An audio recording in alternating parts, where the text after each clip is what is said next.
Oh my god. This one just does it for Coach. I'm so sorry. I might have to retire after this video. This one's just like, I'm going off the deep end. This is just unfucking real. Okay. So, there is a different professional quarterback named Bobby fucking Lane. That's not even close to where I'm finished. Okay. So another professional quarterback named Bobby Lane. All right, Louisiana coming into play. It's where the Super Bowl's being held, right? So we like that. Played for the Buccaneers, played for the Falcons, played for the Birmingham Stallions. We just saw the Stallions win the Grey Cup. Okay. And he was a coach for Northeast Louisiana. Okay, so Northeast Louisiana, currently the Warhawks, formerly known as the Indians. Are you getting interested yet? Because you should be. Okay, now check it out. Year built, 1978. When does he coach there? 1987. Okay, so college career, he basically just gets his shit broke, right? And it's just a bum. He doesn't do much anything. Okay, manages to get drafted, has an alright career. Nothing too exciting. But post football, he goes on to join Northeast Louisiana coaching staff, serving as the team's QB coach from 1987 when the Indians won the Division 1-2A national championship. They won the national championship, dog. Right? So, 1987, they win the whole fucking thing after they're built in 78. You think we're fucking done yet? You think we're fucking done? You want to know who the quarterback was on that team? Doug fucking Peterson. Swear to you. I swear to you. I don't know if they have it here, but I know it's true. Okay. There's maroon and gold again. Again. What is happening? Pro players. Doug fucking Peterson. Boom. Led the Indians from 88 to 90. Right? So, let's see. They had Bubby Brister as well. Let's see, Division 1A.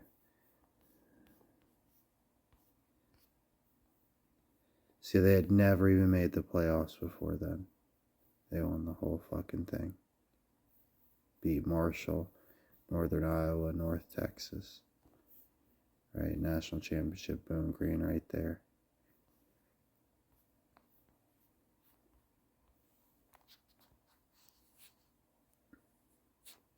Just gotta say who the QB were. Stan Humphries, I've heard of him.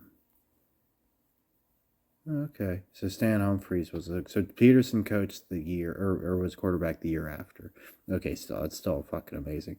This guy played for the Skins. That's where I knew him from. Alrighty, so that's just as interesting. Goes from the Indians to the Redskins, selected in the 6th round with the '88 draft. Won a Super Bowl. He has the NFL record for longest touchdown pass, 99 yards. Tied with many others, I'm sure.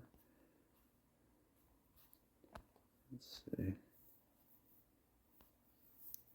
You know, Coach wasn't prepared for this. He read in that Doug Peterson book that his coach was Bob Lane. I was like, get the fuck out of here, bro. Like, ain't no way in hell. There's another Bob Lane who's a fucking pro quarterback who just happens to be hovering around the guy. Oh, the guys can't. There's just too much. You already know. Thankfully, I don't have to go all into it. But I think that's pretty much all we got there. Oh yeah, let's make sure to scroll down here. What's this venue stuff? Brown Stadium. Brown Stadium. What?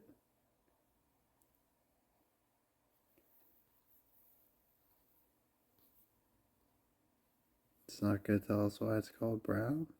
Stephen F. Austin.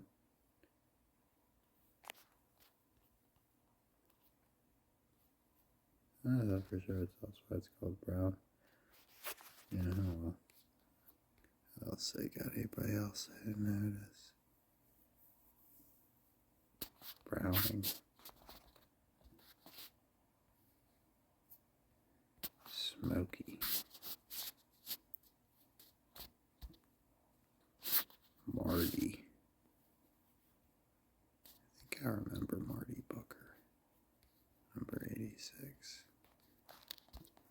Oh yeah, he made a Pro Bowl. I definitely remember him then. I probably would have saw him on that list or something.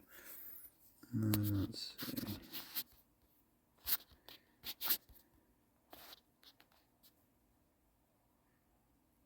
So Doug's team wasn't even ranked. What a bum.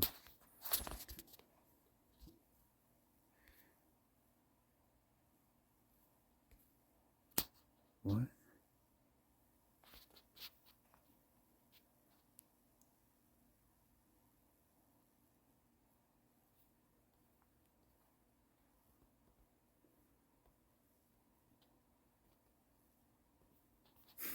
the hell is this?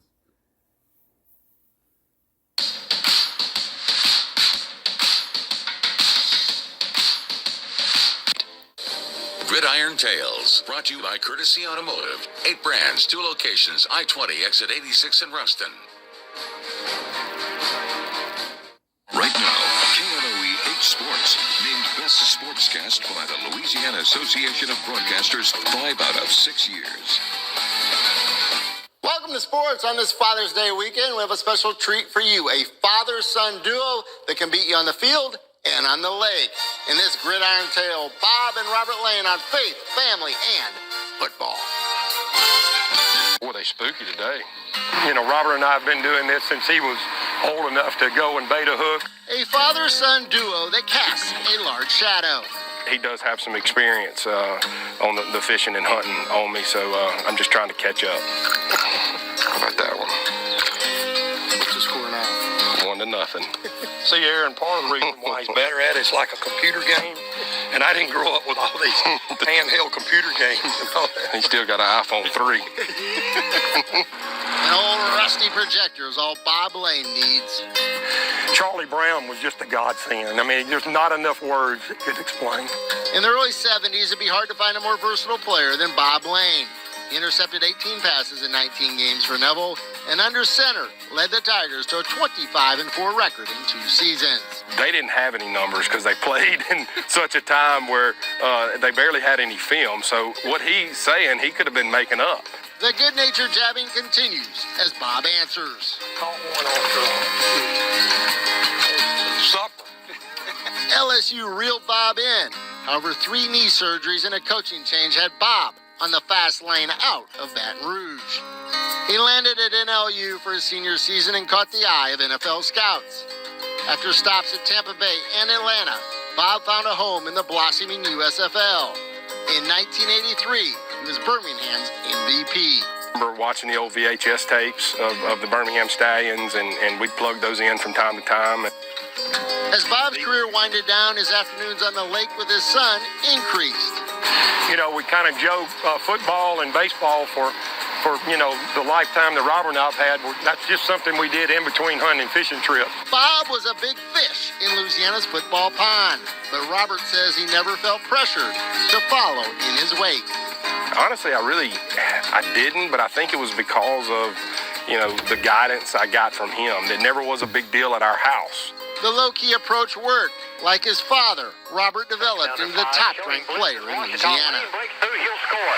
The 15, the 10, the 5, touchdown! The high school All-American put up crazy numbers. Threw for over 6,000 yards and 64 touchdowns. Rushed for over 2,000 with another 42 scores. The Louisiana Gatorade Player of the Year had national powerhouses banging down his door. It's one of these here. But the answer is in the bag. Nice to have somebody that had been on a higher level and you know, kept me grounded and knew that really didn't matter a whole lot. You know, we needed to focus on the things that did. Miss University, Oxford, Mississippi. Robert started as a redshirt freshman for the Rebels, but his story took a similar twist to his father's. A coaching change eventually led to a position change. It was really kind of spooky almost. You know, we had great extended careers. You know, we were blessed with a lot. And, you know, there's the old saying that to much is given, much is expected. And, those injuries and coaching changes that Robert and I had similarities with, that's just part of the game. That ain't no brim right there. Now their competitive fires are fueled by these weekly trips. Faith, family, football, fishing. Their conversations do occasionally drift to who was the better gunslinger. Say this unequivocally, Robert was a better player than I was. More athletic, had better skill levels. It was a different time, so it's hard to compare the shotgun offense that I played in the spread when he was in, wing T or I formation running, the bootleg and things like that. But I would have to say, just because of the confidence that I have, that I was better than him. It's the same thing that goes with fishing.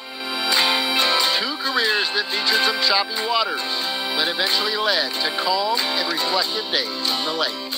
It's helped us, it's helped me, it's helping Robert to deal with life as it relates to obstacles. And not every day turns out like you expected it to that morning when you wake up, but you have to do your dead level best with it. There you go, Nick. Here you go. We are having a great time taking a walk down memory lane. Memory lane, man. They absolutely could not fucking help themselves with the fishing puns. Holy shit. I can't believe we got a third Bob Lane as quarterback.